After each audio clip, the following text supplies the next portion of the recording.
कर्जत तालुक्यातील चिंचवाडी येथे पुन्हा एकदा जनावर चोरीची घटना घडली आहे। पोशीर ग्रामपंचायत हद्दीतील आदिवासी पाड्यातील शेतकरी गणेश विठ्ठल पारधी यांचा बैलजोड अज्ञात चोरट्यांनी 22 सप्टेंबरच्या मध्यरात्री पळवून नेल्यानं परिसरात खळबळ उडाली आहे। मिळालेल्या माहितीनुसार रात्री 12:30 ते 1 दरम्यान 4 जणांच्या टोळीनं मारुती स्विफ्ट सदृश्य गाडीत येऊन बैलाला भूल देऊन गाडीत कोंबून नेलं।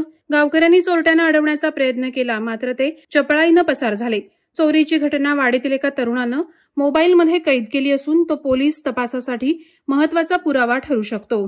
पारधी कुटुंब शेतीसाठी बैलांवर पूर्णपणे अवलंबून आहे। अशा चोरीमुळे शेतकऱ्यांचं मोठं नुकसान झालंय।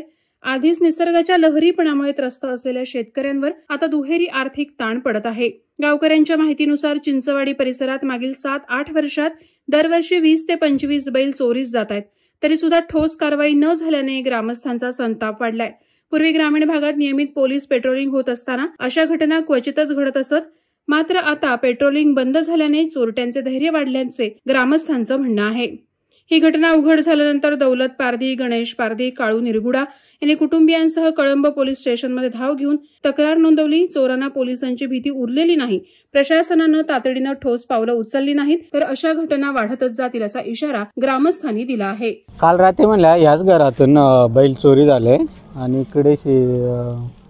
इकडनं इथून घेऊन गेले ते आणि येताना मग इकडे असे दगडी वगैरे फाटे वगैरे लावले ते मोंडका तो उडवून वगैरे गेले। लोक पण होते तशी त्यांना थांबवायला, पण लोकांच्या अंगावरती गाडी घातली आणि एका मुलाने एडी शूटिंग काढली ती जी बैल पकडून घेऊन चालले ते, पण तो घाबरला एकटा, त्याच्यामुळे त्याने बोंब नाही केली। ते तिकडे पुढे घेऊन गेले। नंतर त्याने घरच्यांना सांगितलं का तुमचे बैल वगैरे घेऊन गेलेत आणि नंतर मग सगळे गावातले एकत्र आले आणि 15-10 मिनिटांनी ती गाडी परत इकडे रिटर्न झाली। तोपर्यंत सगळी ते लोक जमा झाले, 20-25 लोक जमा झाली ती, पण ते काय ते थांबले नाही, ते सुसाट गाडी घेऊन गेले। आणि ते मला आता अशी बंदूक आणि अशी तलवार वगैरे घेऊन फिरतात आणि त्याच्यामुळे त्यांना कोणी अडवत नाही। तर भविष्यात हा थोडं रिस्क आहे का की असे बैल वगैरे घरातून चोरीला घेऊन जातात, तर त्यांची कत्तल होते बैलांची जास्त करून। वादळवारा लाईव्हसाठी नरेश जाधव, कर्जत। नवी मुंबई व रायगड जिल्ह्यातील ताज्या बातम्या आणि घडामोडींसाठी सबस्क्राईब करा वादळवारा लाईव्ह चॅनल आणि दाबा बेल आयकॉन।